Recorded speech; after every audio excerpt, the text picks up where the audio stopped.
Hey everybody and welcome back. Today we are tackling a classic, the collared button-down shirt. So whether you're looking to build your handmade wardrobe or just enjoy creating something amazing with your own two hands, this tutorial will help guide you through the process step by step. This collared shirt has a button-down front, a pleat at the back for extra movement, a flared bodice, so super comfortable to wear, and a collared shirt for just a little bit more of a technical design. And if you're a beginner, don't worry, we're going to take it nice and slow. So grab your fabric and your sewing machine and let's get started. So before we dive into sewing, let's quickly chat about what you need. So you'll need your fabric. I chose a linen for this. You just want something a little bit light and airy for the summer. You'll need a sewing machine, an iron and ironing board, a scissors, some pins, some measuring tape, a seam ripper just in case, some fabric pens, some buttons, and some interfacing for the collar.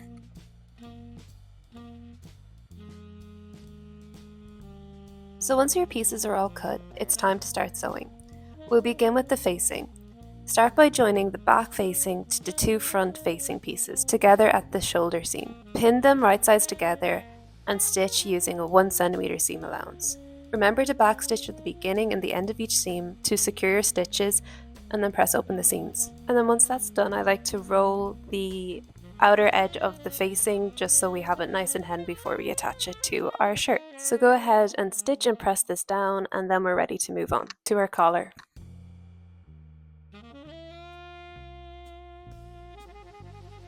Okay, so for the collar we're going to grab our fusing and we want to cut out 2 pieces of the fusing for the back collar and then we're going to head over to your iron. If you're not used to doing this, maybe put a piece of fabric down on top of the fusing so we don't get any glue on our iron. So once those fusing pieces are stuck down onto our collar, we are going to sew up the center seams. The 2 fused pieces together and then the 2 non-fused pieces together. And we're sewing this at 1 cm seam allowance. Once that's done and pressed flat, we are going to lay them right sides together, one on top of each other, and sew along the top section of the collar. Make sure you're making those corners sharp as you run them through the machine. And once that's done, we can go ahead and clip those corners so that we're ready to flip it inside out. And I like to take a little triangle out of the center just to take away any of that bulk. So then we can go ahead and flip it inside out. Make sure that your points of your collar are really sharp, and then you can just go ahead and iron that flat. And it should look nice and crisp like this.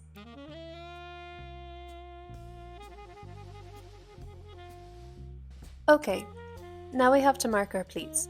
These should already be marked on your pattern, so you can go ahead and copy the design onto your fabric with your removable fabric pens. So once you've got that marked, you can go ahead and start folding along that line, and we're going to take it over to the iron and press it flat. Do that with both lines, and then I'm just going to top stitch it. I go as close to the edge as I possibly can, but if you're not comfortable doing that, you can just use the edge of your presser foot as a guide. So once that's done, you can fold the pleats to the center fold line and then iron flat again. Then bring it back over to the machine and we are top stitching, but this time on the inside of the fabric. So once your pleats are done, you can go ahead and grab your front piece, and we're just going to sew the front to the back piece right sides together along the shoulder line.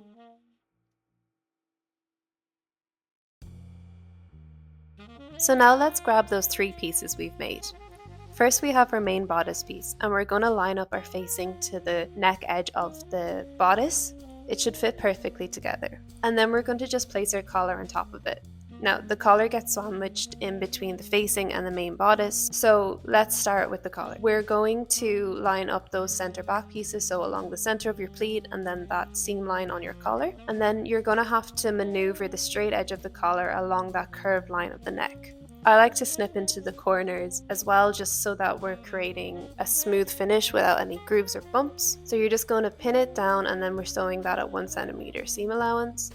After that's done, you can then add on your facing. This should be pinned right from the hem up to the collar, around the back, and back down to the other hem. Once it's sewing, we're going to snip into the corners and make sure that we're taking out any bulk so that when we flip it inside out, it looks nice and sharp. And then once it's ironed, it should look something like this.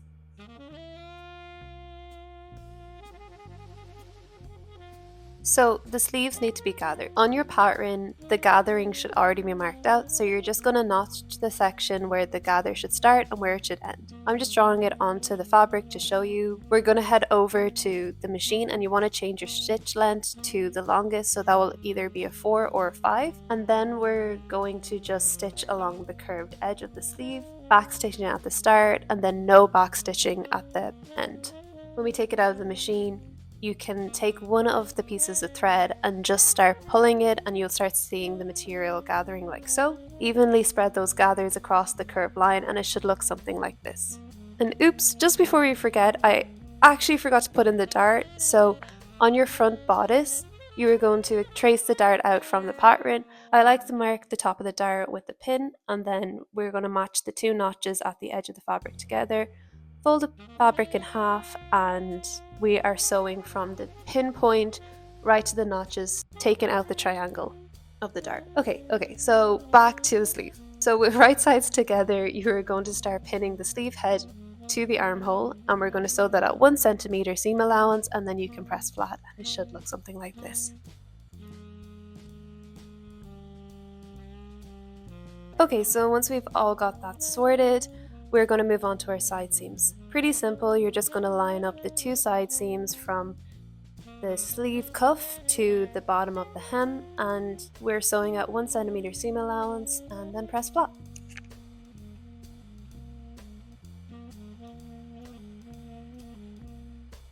Okay, now we get to try it on. So we're just trying it on to make sure that the length is okay. You can cut the sleeves to whatever length you want. I made mine short sleeves, and then cut your bodice to where you want the end of it to land. Make sure you're adding an extra 1 centimeter to the length just for the hem fold. So once you're happy, we are going to flip the facing right sides together, and we want to sew the bottom of the facing to the bottom of the bodice at 1.5 centimeters up from the bottom. You can cut out the little triangle and then flip it back around. Now we're going to move on to our rolled hem. You're going to fold the hem up about 0.5 of a centimeter, iron it into place, and then without sewing we're going to fold it up again 1 centimeter. Now this should match perfectly with the fold line of the facing, and we're not going to sew it just yet, but we're just going to iron it flat and pin it into place. When we get over to the sewing machine, we're going to start sewing the whole outskirts of the shirt.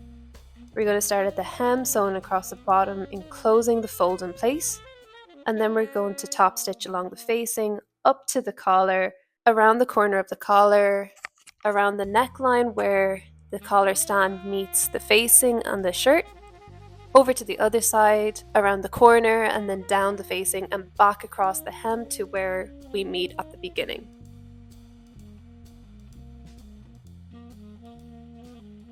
Now we're on to the buttons.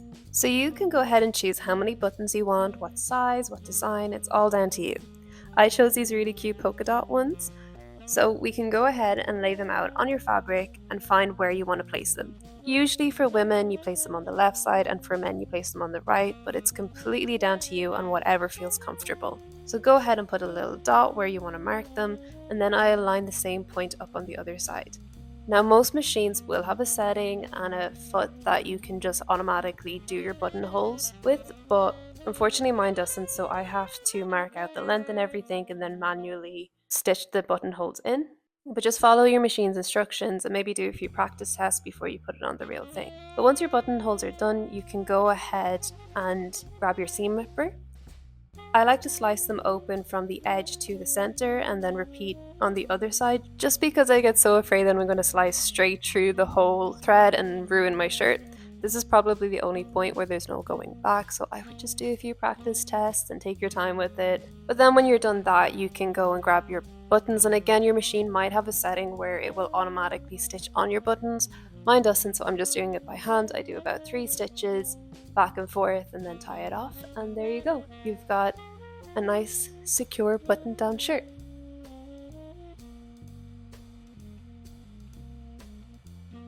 And oh my god, doesn't this just look so cute? You can go ahead and clean up any threads, make sure your buttons are all secure and any pen marks are ironed off. This is probably one of my favorite shirts and it's so easy to wear. I mean, just look how cute it is. It's so nice to wear in the summer, and the pleat in the back gives you some extra room so it won't feel so tight. It really is an effortless shirt. There's also the sleeveless version that you can make here, which again I love. It's so cute and great for the summer. But yes, I'm so excited to see your creations. Please send me pictures and let me know how you did. I have so many more ideas that I am ready to create and I can't wait to share them with you. So thank you again, and we'll meet you here again next time.